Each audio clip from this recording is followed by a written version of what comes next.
हिंगोरजा में बरसाती पानी की निकासी न होने के खिलाफ इलाका मकीनों का 15 दिन से एहतजाज जारी। पीपल्स पार्टी की एमएनए सैयदा नफीसा शाह ने एहतजाजी कैंप पहुंचकर मुतासरीन से मुलाकात की।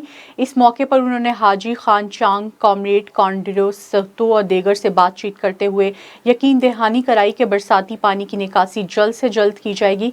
नफीसा शाह ने कहा कि सिंध भर में सैलाब और बरसात की वजह से सबसे ज़्यादा मुतासिर खैरपुर ज़िला हुआ। उन्होंने डीसी खैरपुर और स्कार्प इंजीनियर को हिदायत की कि रसूलाबाद और हिंगोरजा के तमाम गाँव से फिलफोर पानी की निकासी मुमकिन बनाई जाए।